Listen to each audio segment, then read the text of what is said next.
Hi, everyone. Hi, everybody. Thank you for joining us today. We're really excited about this Ask Me Anything talk. Yes, and we will get started in just 1 minute, so we give a few more people the opportunity to get on.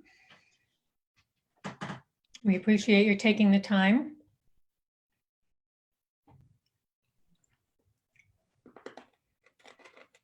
If you're here, say hello in the chat so we can say hello back to you.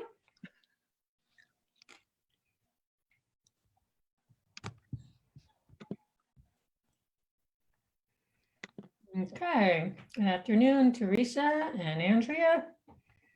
Good to see you. Hello, Jake. All right, we'll just give it 1 more minute.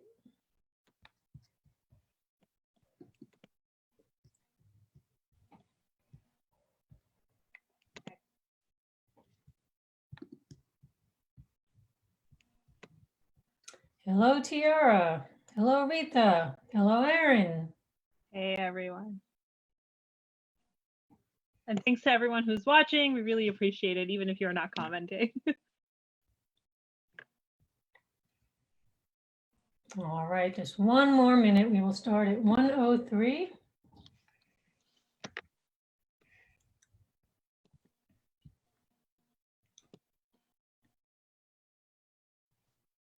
Hello, Eugene. Camille, good to see everybody. We'll be starting in 1 minute.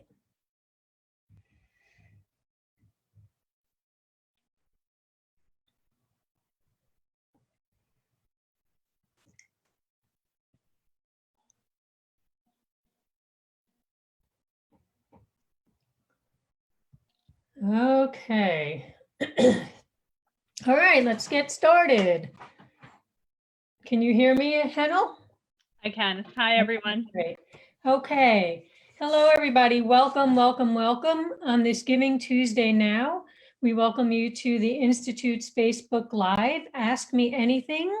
Let's talk democracy and justice in the age of COVID-19 with Henal Patel, who's our director at the Institute of the Democracy and Justice Program. And forgive me in advance if you hear my cat meowing. She wants to learn about democracy too. So we hope you're all safe and well today. The Democracy and Justice Program at the Institute works day in and out to expand access to our democracy at all times, including during these challenging times in the midst of a public health crisis. Henal is going to begin today by providing an overview of the work she and her team are doing to protect our democracy right now, including some really important rapid response policy work, as well as talk about what New Jersey is already doing and what it should be doing. While she's speaking and afterwards, please type in your questions and she'll get to as many as she can. If you're moved, as always, please feel free to make a donation to us at njisj.org/donate on this Giving Tuesday now to help us continue to do this important work during these difficult times. I'll turn it over to Henal right now. Thanks again.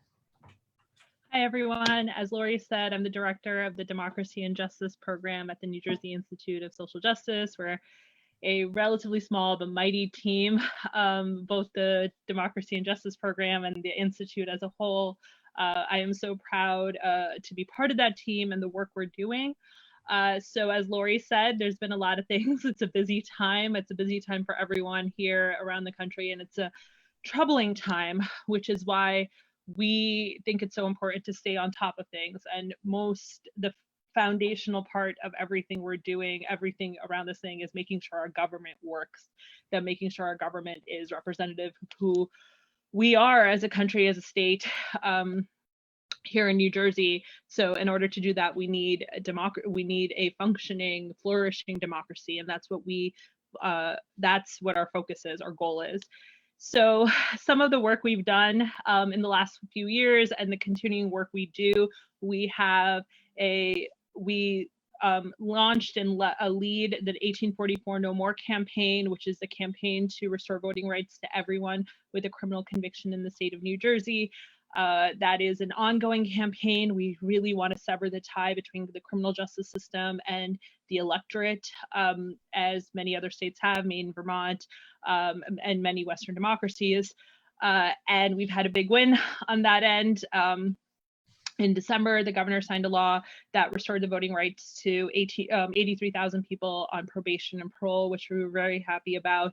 The fight still continues, but the campaign is in two prongs now. One, to continue to make sure that everyone who's currently in prison gets the right to vote. We are still focused on that, but also to make sure these 83,000 people who now have the right to vote are civically engaged, civically empowered, so that they too can voice and have a say in our democracy, especially now in this critical time, particularly coincidentally, stroke of luck, I guess you can say, they got their rights restored on March 17th. Right around the time the shelter-in-place orders came into place. So it is heightened right now and causes additional obstacles. So we are focused on that. We are working on census. We have been part of we sit on a coalition of nonprofits. We have we've been doing work to lead on the nonprofit side, the African American, the Black outreach for the census throughout the state of New Jersey. My colleague, Patricia Williamson, does a fantastic job as our NJ Counts director, just truly phenomenal.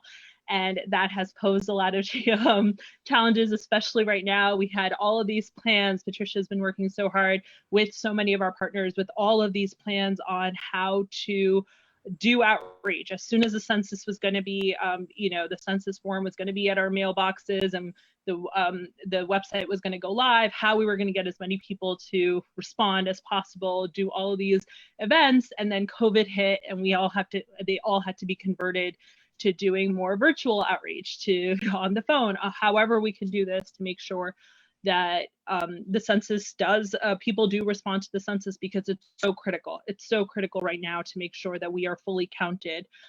So that is ongoing work, change and adapt to deal with COVID-19. We also do a lot of work around voter information. We've been releasing material about the upcoming elections. There's a May 12th election coming up, a local election in 32 municipalities around the state. We've put out a virtual toolkit, so a virtual candidate forum toolkit, so that people can do candidate forums virtually in light of COVID. But the big thing, one of the other big things we're doing right now, so every year, we sit on the Election Protection Coalition here in New Jersey. It's a fantastic coalition of advocacy orgs that really care about making sure our democracy runs well in every election. Our role is to poll monitor. We want to make sure that people have the right to vote, that there aren't any issues. Well, part of that, as we look at it right now, is that it extends obviously to every election. We can't monitor polls. There aren't any polls if people can't vote. So for us right now, that means that in light of this pandemic, what are we doing to ensure that nobody loses the right to vote because of this crisis? So we have made a number of recommendations to the governor with our partners we've been working with. It's just fantastic partners here. We've been building a coalition. We've been working with them to recommend to the governor what these elections should look like. So for May 12th, we asked the governor, please make sure that as we're moving to vote by mail elections, that there's prepaid postage, because we do not want, that it doesn't seem like a lot, but it actually can be an additional burden, especially now, to have to find postage. And it could create a disincentive for people to vote, and that just shouldn't be the case. But for now, the July primary, we've put together comprehensive recommendations that we've sent to the governor. We worked with our partners from the League of Women Voters, Salvation Social Justice, NAACP, ACLU New Jersey, Working Families, New Jersey Policy Perspective, a bunch of partners here, some fantastic advocacy orgs here in New Jersey, national partners, League of Women Voters, U.S., Center of American Progress, Brennan Center. We work with them to make recommendations to the governor. We led a sign-on effort. 35 organizations signed on with some comprehensive recommendations to the governor of New Jersey for the format of this election in July, which we think has to be expanded, encourage everyone to vote by mail, while also maintaining in-person polling locations, because everyone who can should vote by mail. It's safe, it's great. You should try to maintain distance and take that as an option, but there are a lot of people who cannot or will not vote by mail, and for them, we need to make sure that there are in-person polling locations. Those locations have to comply with CDC recommendation guidelines. They have poll workers need to be, properly need to be given PPE. We need to maintain social distancing at polls. We should have early voting so you reduce crowds. But we need to fundamentally treat our elections as essential business. That's what it comes down to. So that is a lot of the work we're doing right now. I know it seems like a lot, but it is a lot. It's a lot of the work we do.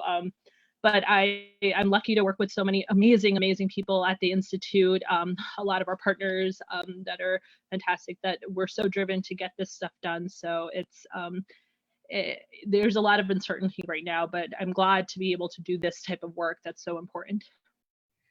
Great. Thank you so much for that wonderful introduction, Henal. We actually have some questions coming in already. One of them is in connection with the May 12th election.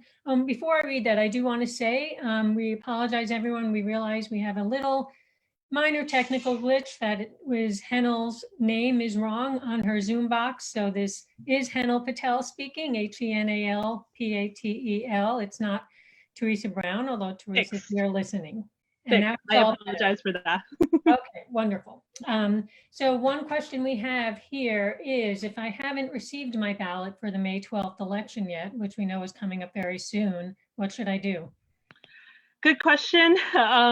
So the ballots have been mailed out, should have been mailed out for everybody. There are some delays in the mail right now for understandable reasons, although from last we spoke with the Secretary of State's office, and they've been in contact with USPS. They're not expecting major delays, but there might be some delays. So please keep checking every day. Maybe it'll still be on them in your mailbox sitting there. But in case you haven't, please call your for each county. There's a different one, but please count your commissioner registration, your supervisor of elections.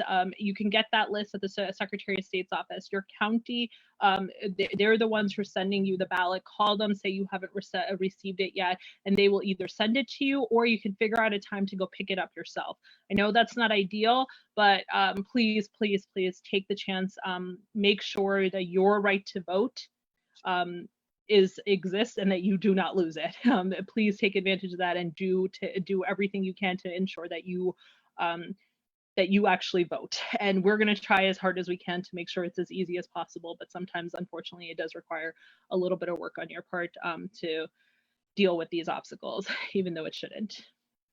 Okay, great. Thank you. We have another question that some people have concerns about vote by mail security. How safe is it to vote by mail? Safe. Let me put it that way.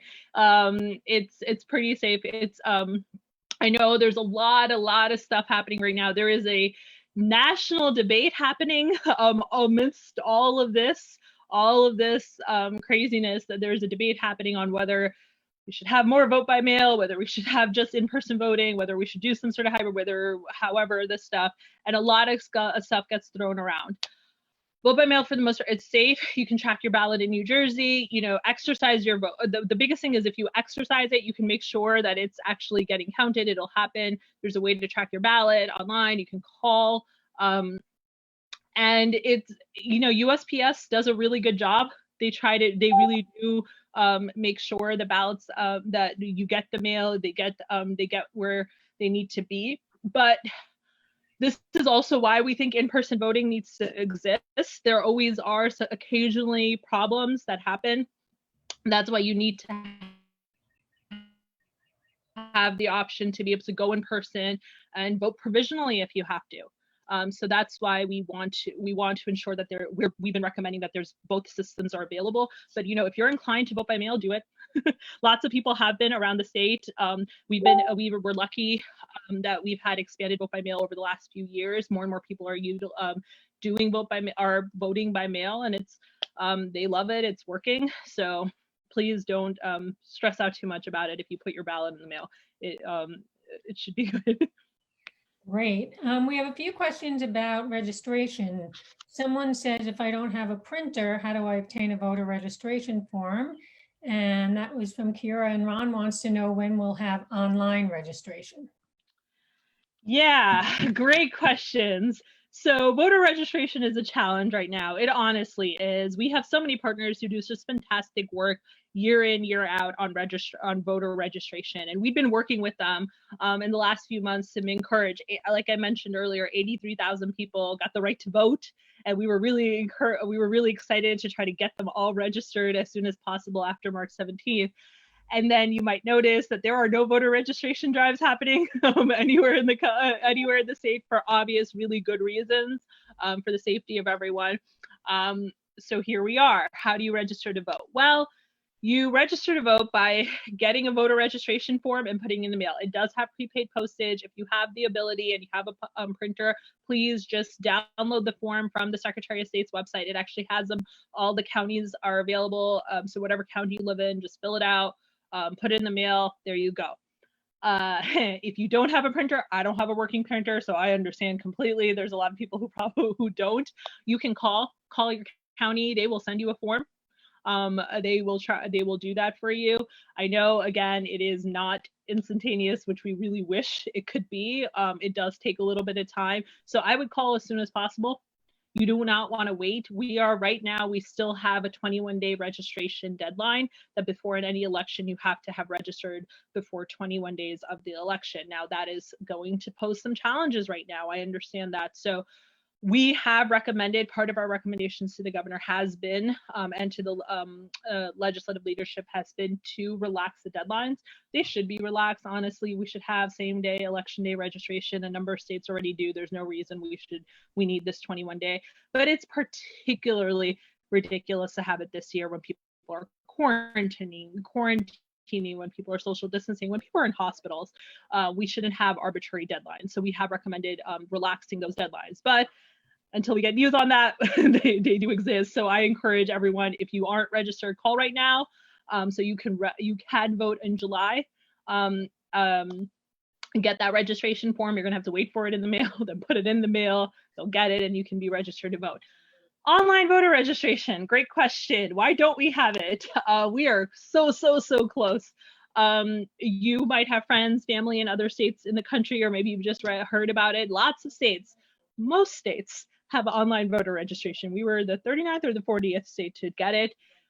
Good news is that we did, through our advocacy of our partners, we encourage, the state did sign a online voter registration law in January. Yay. 2020, big year for that. A great year to have online voter registration. However, it doesn't go into effect. They're not going to have the system set up until, from what we hear, mid-July. We have one of our recommendations is to dedicate the resources necessary to have it up earlier, ideally before the July primary, but at the moment we're hearing mid-July. So we do know it'll be ready for November, but please do not just hold off on voting until then. Take advantage, vote in July, vote in the July primary, please. Great, thank you. I just wanted to add one quick thing on this. I'm sorry, because I mentioned the July primary.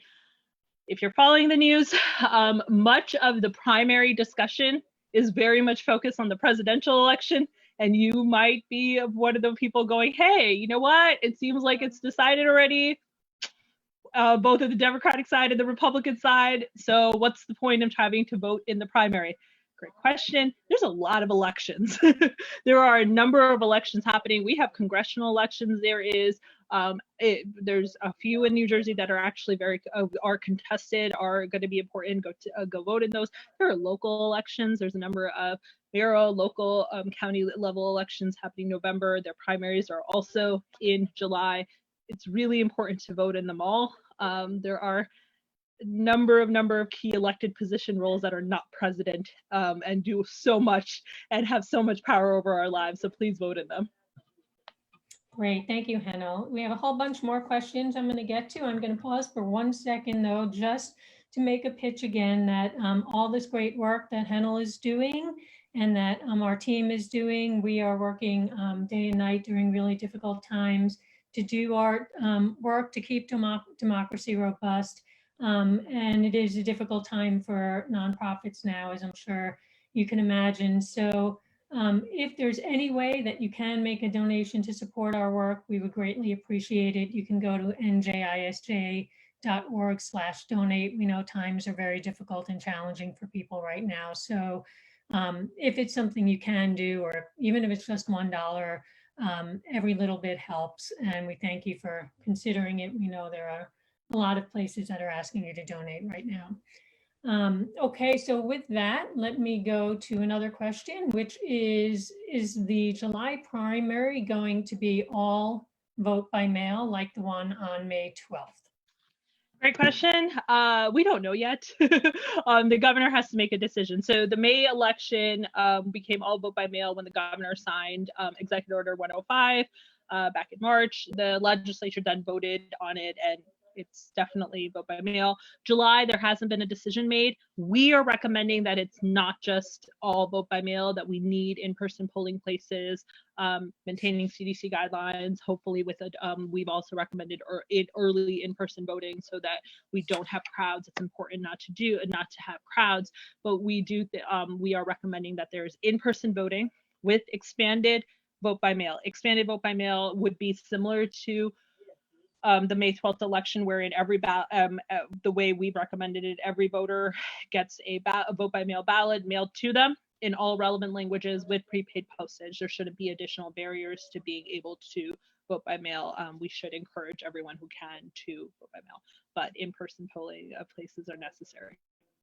Yeah, and can you talk a little bit about the reason that in-person is necessary and why we shouldn't just do all by mail? Absolutely. So there are, and I know there's been a big debate on this, like I said, ongoing debate happening all around the country. In-person polling places are important. There are a number of groups that cannot or will not vote by mail. There are people who have certain disabilities, who don't have regular addresses. If you're transient, you don't have a regular address, where are you going to get your vote by mail ballot? There are people who have language access needs. They need in-person polling options. Otherwise, you're just not going to be able to vote. But there's also groups historically, for a number of reasons, a lot of historical reasons here in legitimate ones here in the state of New Jersey and around the country on voter suppression, means that some people don't necessarily trust the process where you can't go in person and push a button. That has particularly true for Black voters. So that's the case here. So we can gradually go to a vote by mail system, but you can't just throw it on there and expect everyone to just trust it right away. We need to do voter education to encourage people to vote by mail, but we need in-person voting so that people who truly cannot, who need to be able to go and see, push a button, can go and do that. Okay, that's good to know. Camille would like to know when the voter registration deadline is. Great question. It is 21 days before July 7th. I just blanked, but I believe that's June 14th. June 14th, if my math is right, will be the registration deadline for the July primary. Okay, we also have a question from Jay. How can voters track their vote by mail ballot? So you send it in the mail. How do you know if it gets there? How do you know if your vote's counted? Good question. So the Secretary of State's office, if you go on the Secretary of State's website, there is a link and the Board of Elections part of it, on the election side of it, there's a way that you can set up a public access account. In order to set up your account, you can put in your last 4 digits of your social security number, your driver's license number, or your voter ID number. Once you set that up, there is a place that says, you go look at your mail-in ballot history, and it shows for any election what the status of that ballot is. So if it's been accepted, or if it's in a process, stuff like that. So that is one way to track it. Now, there might be some issues with that website. They might not be able to necessarily get find your information just from your social security number or your driver's license. That's mainly has to do with the fact that your voter file might not have it, depending on when you registered to vote. Not a big deal, not a huge issue. It's just a matter of they can't go and get that information from elsewhere. You have to update it. No one updates their voter information file. So the way you can do this, you can call your county board of elections after you've mailed your ballot. You can contact them and they can tell you where it is in the process. And then finally, and this is an important worst case scenario, they will send you a physical snail mail mailer that tells you if your ballot has been rejected. They don't tell you that if it's been accepted. If you don't get anything, assume it's been accepted, and you could always verify in the methods I mentioned, but they will send you something if it's been rejected. If that happens, please reach out to us. We are trying to collect that information. Our email address is vote@njisj.org. Reach out, let us know if your ballot has been rejected. We're trying to collect that. We know that there is a lot of uncertainty this time, so we want to see what the issues are. So. Okay, great. I have a question here about the census, about whether you need to be a citizen or a registered voter to take the census. You were speaking earlier about how important it is to do it. It is important. No, everybody has to do the census. The census constitutionally, the federal government is required to do a census of all the people every 10 years. All the people in the country, all the people. No matter how old you are, no matter your citizenship status or not status, no matter your race, or whether you're a registered voter or not, everybody is counted. It's literally a head count of the entire country. And it's so important. Let me tell you why. Two of the biggest reasons. One, it is connected to hundreds of billions of dollars in federal funding. So many of the important programs that we think of, SNAP benefits, WIC, money for roads, money for some healthcare programs, these are all connected. They use the decennial census to figure out how much funding states get. So please, especially right now when we need money more than ever. We've always needed it, but right now, please fill out the census. It also is incredibly important. It is important for representation. So however many people we have determines how many seats we have in the House of Representatives and how many electoral college votes we have. So that, in 2010, we lost a seat in the House and an electoral vote. Since 1990, we've lost 2 overall. It's important. we need a say in who becomes president. The louder our say, the better. The bigger our say, the better. We need representation in the House of Representatives. So we need to make sure everybody in the state is counted. So please fill out the census, my2020census.gov. Fill it out right now, and then call 5 people family, friends, and ask them to fill it out as well. It would be great if you could do that.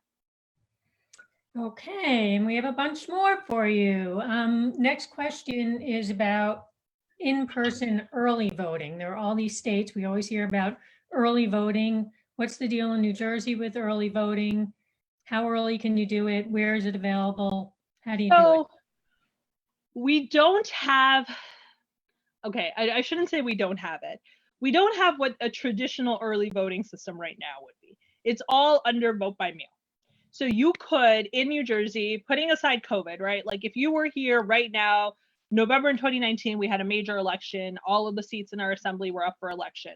If you wanted to vote there, you weren't going to be here on election day, but you want to vote in person. You could go to your county clerk's office. Now, some counties have an additional office available, but most counties only have one. You go there, you can fill out you can take the ballot and vote, drop it off there. That's still considered vote by mail, even though you're going physically and you're putting it in the box, but it is technically vote by mail. I did it in 2017. I wasn't going to be here. So I drove to my county clerk's office, filled it out, put it in. They count me as a mail-in voter because of that. But other states like South Carolina, Georgia, there's a lot of other states that have actual in-person polling places up before the election. So you can just go vote. There are places where in the weekend after church people go and vote. That would be great. We should have that here, particularly right now with COVID where we don't want crowds. It is one of our recommendations. fingers crossed, we get that. But understandably, I know that there's a lot of concerns with figuring things out. So, but that is a process in New Jersey. You can vote in person early in generally limited places. If you need to take advantage of it, go. Right now, it's also limited. Obviously, in the past, it's always been during general business hours. Typically, in bigger elections, presidential year, they might expand those hours a little bit, make some weekend hours, but there's no set requirement. So we're hoping for more expanded actual early voting. Great, Henal. Okay, and next question is from Nick. Does the Institute have any particular initiatives regarding voter disenfranchisement during COVID-19 and beyond? It seems like there's a move across the country to make voting more difficult and inaccessible. Unfortunate reality. Listen, there are people who will take any opportunity to restrict or suppress the vote. They're looking to do it normally. This is just another option. This is just another available excuse. Our goal is to not let them. We are constantly one of our biggest fundamental, our purpose is to make sure that there's no disenfranchisement. That's why one of our biggest campaigns at the Institute has been to restore voting rights to everyone with criminal conviction, because that in and of itself, that is voter suppression. We've been doing it here in New Jersey for a long time. And so that is, it is our lifeblood. We are doing that. We do not want people to restrict, suppress the right to vote. For right now, for COVID, our goal is to try to work to ensure that nobody loses their right to vote because of this pandemic. If you want to help us, I'm going to share a screen with you.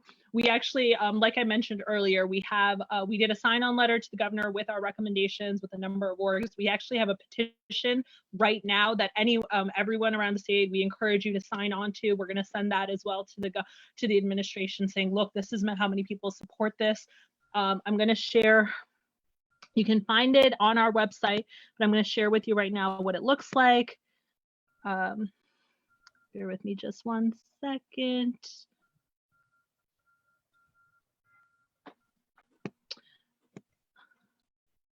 Here we go. Here it is. So that's the website. It's obviously a little reduced, but it is also on our, you'll see it on our, from our website. If you go to our social media page, there's links to it. But this is the petition. If you click on this little red part, if you're on your phone, it'll also show up that way. It's links to all our recommendations that are at the moment not loading on my computer, but I promise are here. But the petition just says you can put in your name, you put it and just tell the administration you support this. We want to make sure that we are, choosing democracy as so what a few of the other things we're doing in order to raise our voice on this. We've been doing op-eds. I did a joint op-ed with Jesse Burns from the League of Women Voters a couple of weeks ago with these recommendations. Our president and CEO, Ryan Haygood, did one just yesterday. It came out at nj.com. Please go read it. And as he says, we need to right now choose democracy, and we can. So you can sign this petition. Here are our recommendations. You'll see they're comprehensive. And they go through it all. So you can read them at your leisure, know what they are. You're welcome to ask us if any questions you might have, but that is how you can join us. Yes, and we'll be sure to post that action alert, that petition, on our Facebook page right after this, so you'll be able to find it easily. We have another question. Patricia wants to know about people on parole and probation. We know that the Institute and its partners were successful recently in restoring the vote to 83,000 people on parole and probation, which is a huge deal. Do they have to pay any fines or restitution before they can finally register to vote now? Hi, Patricia. No, they do not in New Jersey. That's important. As a couple of the people have mentioned, there's other states and what's going on in other places. This is also a big ongoing movement around the country where people are working to, there are advocates all around the country working to restore voting rights for people with criminal convictions. Here in New Jersey, we were through the work of the 1844 No More campaign, the legislature, the governor that passed, and the governor signed a law that does allow everyone on parole and probation to register to vote and vote. Now that is a clean law. That means you do not have to fill out extra paperwork before you can register to vote. You do not have to pay any fines and fees. You can, as soon as you are on parole, or if you are on probation, you can just register. Okay, great. Another question that we have is, what do voters need to know about completing their vote by mail ballot? What do they need to fill out? Is there any private information? People are nervous about putting it in the mail. So you'll get an envelope. Every county, they're also going to have a letter with you. I would show you my ballot. I actually just got my ballot on Friday. My town, I live in North Bergen, New Jersey. We do have an election. Let me actually take the second to share with you, in case you're curious, what towns have vote by mail elections, will have an election on May 12th. I know it's not necessarily intuitive. There's 32 municipalities around the state of New Jersey. We have this on our website, njisj.org/vote. You can get the list. We have that flyer all over the place. You can, download, share it. And it lists out the 32 municipalities that either have a school board election, a municipal election. Sometimes there's a special election. There's a big special election in Atlantic City. That is the election in May 12th. Now you're going to get your vote by mail ballot. I have it. I cannot show it to you. I would, but it is actually against the law to take a picture or broadcast it, so I will not do that. But in the mailer, you should have a letter from your county that's going to explain certain things to you about how it's a vote by mail only election, things like that. And what you do, you just fill it out. It'll let you can check it out. You write it out by your hand, you sign it, you put it back in the mail, and you send it in. It's pretty intuitive. If you have any questions, you can call the county. But they provide instructions with it. Take your time, do it, put it in the mail. Doesn't cost anything because there's prepaid postage. And like I mentioned earlier, it's pretty safe. So please send it in. And you can put it in the mail right now.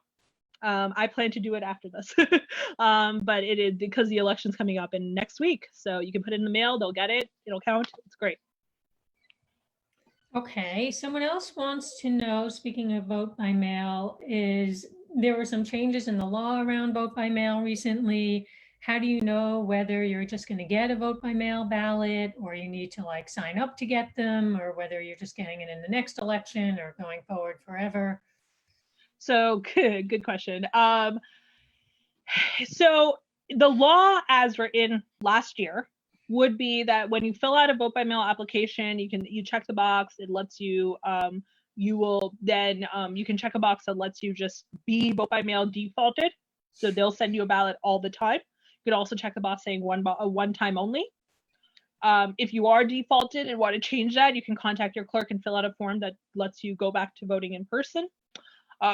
Let me also clarify that just in case there's some confusion or anything, in a normal situation, you can just go to the poll and ask to vote provisionally, and you can do that. They'll make sure you didn't vote by mail earlier and count your vote. Can't vote twice, just vote once. But in case there's some issue and you can't vote by mail or you didn't get it, you can go in person to do that. Now this year, we're in a different situation, as we are with everything.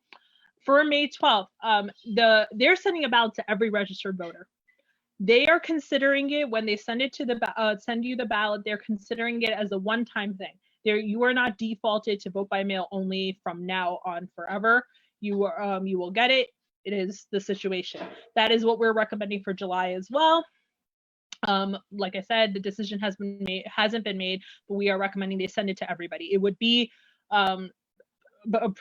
assuming they follow the same process they did for May, it would just be a one-time type of thing. You are not then just defaulted. You might be someone from the past who's defaulted. You could check that on the public access site. You can call your county again and they'll let you know. But that's how you can verify whether or not you're just always listed as vote by mail or you have a or you did a one-time one. Okay, great. Here's a question about high school students. What type of outreach is being done to reach high school students, 18-year-olds who are first-time voters, for instance? Great question. That is such a great question. There's a lot of outreach usually done, especially in presidential years, to try to get young people to vote. A lot of that has changed this year, especially in light of the shifting school situation. The governor announced yesterday that now they're never that they are, for the rest of the school year, it is going to be remote. So there is the typical outreach is not being done. We do work with a lot of young people. My colleagues, Rita Onatiri, they run. She leads a youth justice council for young people, to talk to them, to get them civically engaged. We do work with a lot of other partners who reach out to young people. We work with a lot of colleges and college groups. It is a shifting situation. I'm going to be honest with you on this. We're trying to figure out how best to do more outreach, to reach out more broadly to young people, especially in light of what's going on and the fact that a lot of our typical ways to reach out, we do events at colleges pretty regularly at any given time. We're not doing those right now. So how, and the same thing in high schools. So how best to do that to reach people, to encourage them to vote, is definitely something we're thinking about. We do a lot of typically we do a lot of events. We do a lot of social media things. But we are working on that. It is definitely something we're thinking about. Okay, great. And this is a question from someone who emailed it in, who wasn't able to make it today. But she says, we know that voter suppression is a problem around the country, that people of color have their vote suppressed by all sorts of shenanigans. Sometimes there are purges. Is that a big problem in New Jersey? And is there a reason for us to expect it will be worse in the chaos of the pandemic right now?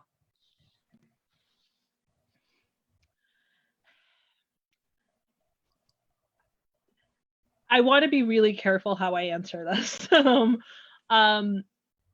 We don't usually deal with the type of, we're lucky, we're really truly fortunate that we don't have to deal with a lot of institutional voter purges you necessarily see in a lot of places that are done with ill intent. We are lucky here. There's no, at least recently in the last year, we haven't heard of anything like that people aren't doing things like that. They're not, intentionally kicking a bunch of people out, people of a certain demographic out, nothing like young people, people of color, anything, Black people, anything like that. We're not seeing that. We're paying attention. That is really, this is what we do. We care about that issue so much, so we do pay attention. Now, that being said, there is always unintentional things, of bureaucratic things. There could be issues that happen which might deny people the right to vote, or not count, ballots might not get counted for any number of reasons. Things like that happen, unfortunately happen.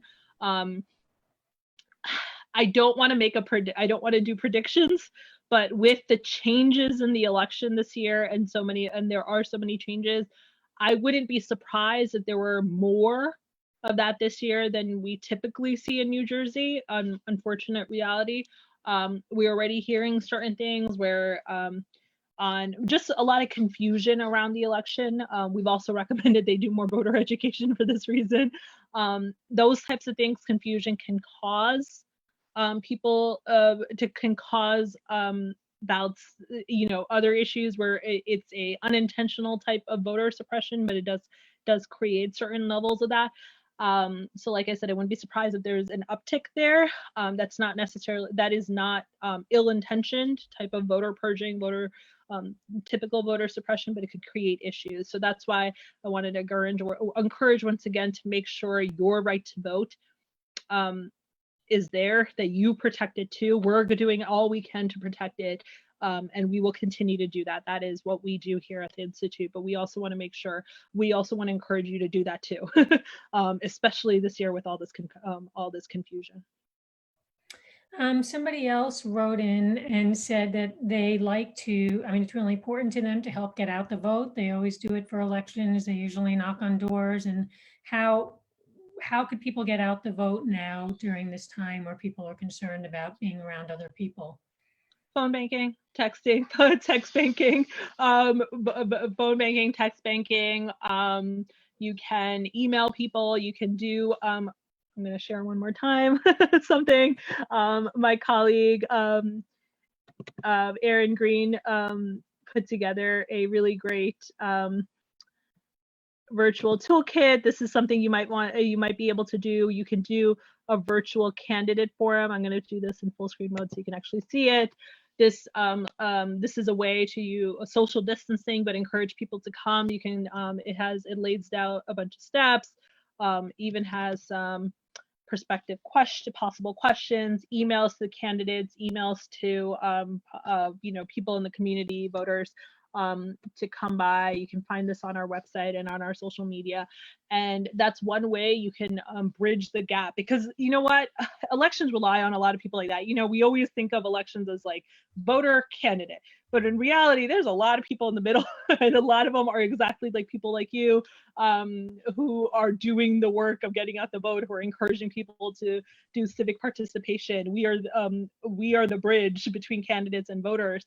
And it could, in a completely nonpartisan way or a partisan way, however you want to do it. We're a nonpartisan organization. You got to bridge that gap always. And this is one way you can do that. You can reach out to a candidate. Local elections are coming up in a week. You still have time. Be like, hey, reach out to all the candidates of your school board election or your city council election and be like, hey, we want to do this. Can you jump on a Zoom virtual candidate forum or a conference call, and then invite people in your community and go, hey, you want to hear from someone who's going to be on the ballot on Tuesday? Come on. That is a great way to turn out the vote. They hear from them, they will put that ballot in the mail. That is something you can do in July. Text banking, phone banking. We all have to get creative in how we do this type of outreach in a virtual way now. Yeah, that's very helpful. I think probably at different points in the conversation you've covered this, but this is someone who's coming a little bit late, and I don't think it could hurt to reiterate this. What the dates are for the upcoming elections. Some of the dates have changed, and how you register and when you have to register by.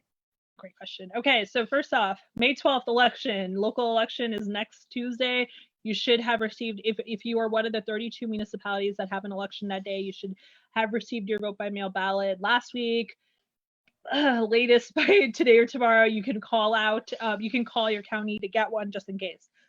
Put that in the mail. Has to be postmarked by May 12th. So get that in the mail once you have it. Do not sit on it. Then June 14th is the registration deadline for the primary election. Our primary is usually in June. That might be some of the confusion you hear about it. It has been postponed to July. The governor postponed it. Legislature passed a law codifying it. It is in sort of codifying it, but it is now in July 7th. Voter registration June 14th. You register to vote then. By then, and the election will be July 7th. Please vote. Like I said earlier, a lot of important elections on the ballot, not just president. And then we obviously have elections later in the fall. How do you register to vote right now? You can go on the Secretary of State's website, or you can go to your county clerk's website, but the Secretary of State's website has all of the registration forms. Get the one for your county, fill it out, put it in the mail. It is prepaid postage is included. Now you might say, how do I print out a ballot? You don't have a printer. I don't have a printer, so I get it. You can call your county. They will send you they can send you a registration form. That means you want to get on that really quick. Register as soon as you can. We are expected to have online voter registration set up sometime in July. We are recommending and really hoping they listen, that they put in additional resources to have that set up earlier. But right now we're hearing mid to late July. Okay, great. And just one more final question I have here is about the census. What is the deadline? How long can you wait to take the census? Don't wait, just take it. Take it now. I want to clarify a couple things. You might have heard a lot of April 1st April 1st, Census Day, April 1st, Census Day. I think there's some confusion. We've heard that people might think that that date was when it was due. It's not when it was due, but that is the day that you should count how many people were in your house, like who was living there, and then fill out according to that day. They're collecting the census through the summer into the fall, but do it now. Do not wait on it. Get it done. The Census Bureau, their process is they're going to send you some enumerators door to door. They're going to come door to door. You don't want people coming door to door right now. Don't put their lives at risk. Don't put your life at risk. Why do that? Just fill it out online. You can fill it out over the phone. They have started mailing. You might have already received that, in the mail, a census form. You can fill that out if you like. Fill it out. Get our numbers up. We are getting there, but let's get to a full count before they have to come knock on our doors. That is the goal. So, pretend it is not due today, but pretend it is. Just fill it out like it's due today, and then tell 5-10 people that you know to fill it out as well. It is, in fact, we do have until the fall, but don't act like you do. Yeah, very good to know. One person asked where they can find that beautiful candidate toolkit, and then Aaron Green was nice enough to post a link here, but in case you don't get it here, it is also on our website. You can go to our Democracy and Justice page, and it will be linked to there, as well as in one of the little buckets under the resources at the bottom of the page. And there's a lot of other really helpful information on that page as well. So I think we're about to wrap up here. I don't see any pending questions. I will say I have the honor of talking to Henal every day, but yet I seem to have learned a lot more today myself. So I hope all of you have learned a lot too. She's typical of everyone at our organization, full of knowledge and full of passion and dedication and hardworking beyond belief. So I'm grateful for that, but we're also grateful for all of you, our digital activists, because we can't do the work without your support and without your standing with us in whatever way that you can, whether it's signing petitions like Henal mentioned before, or going to our action center and taking other actions, or yes, if you can make a donation, that would be greatly appreciated, because we're all feeling the impact right now of the global health crisis, and nonprofits across the country are facing unprecedented economic challenges. So we know people are struggling right now. It's a difficult time to give, but if you are able to go to njisj.org/donate, we can promise you that any donation will be used very, very well, and we take that very seriously. I just wanted to, sorry, I'm so sorry to interrupt, Laurie. I just wanted to give a quick shout out for, as Laurie was saying, all the work we do. I work with just the most amazing people in the Institute, Laurie included, who just does a phenomenal job. We have 3 pillars of work, if you don't know, but we have our economic justice team they're doing just truly tremendous and incredibly important work on closing our racial wealth gap in the state of New Jersey, which is one of the worst in the country. There was a report released earlier this week on how last week, it was released last week. The days are all blending together, so that is on me. But on erasing the red lines that got us to this situation where we have a stark racial wealth gap here. They're just amazing work there. We have our criminal justice team, who is doing phenomenal work on policing. They sit on the Newark's federal monitor, Newark Police Department's federal monitor, but also on our youth justice side, their 150 Years is Enough campaign. New Jersey announced recently that they are going to test everyone in the youth prisons. That is, we are the first in the nation to make that announcement. That was through the advocacy work of my colleagues, Retha Onatiri, Kira Shepard, and the criminal justice team and our partners there. And then our democracy and justice team, I mentioned for the last hour all the work we do, but I just work with some of the best people. I've mentioned Patricia Williamson, our census director, Aaron Green, who did share the virtual toolkit. He did a great job on that. And then Ron Pierce, who leads the 1844 No More campaign with me, and it just really is the reason we have this law and 83,000 people have the right to vote. So it is just a phenomenal team, all led but under our law and policy director, fantastic Andrea McChristian, and then our president and CEO Ryan Haygood, who really sets the tone and gets us where we need to know. So we're really fortunate to work with this team. And please support us if you can. We would really appreciate it, and your money will be well spent. Yes, absolutely. I'm into that. And we all know that, you know, there's been a lot of loss during this period of time, and we hope that you're all keeping safe and well. We hope that this has been informative to you. One thing we want to make sure is that we don't compound the losses with a loss of our democracy, because it's more important than ever now. It's during these challenging times that sometimes democracy gets constricted, and we want to make sure that that doesn't happen and that it gets expanded, because it's more important than ever that people have a voice in who our leaders are that are going to navigate us through these difficult times and afterwards. So thank you so much again. If you don't already get our updates, please go to njisj.org and you will see an opportunity to sign up for our updates. You know, we send out a newsletter. We try not to bombard you, but we do keep you up to date on our work, and there are always opportunities to take action, again, on our Action Center, or to donate if you so choose. So on this Giving Tuesday now, we appreciate your joining us today. We hope it's been helpful. Have a good, safe day. And if you have any follow-up questions, you can email justice@njisj.org. Thank you so much.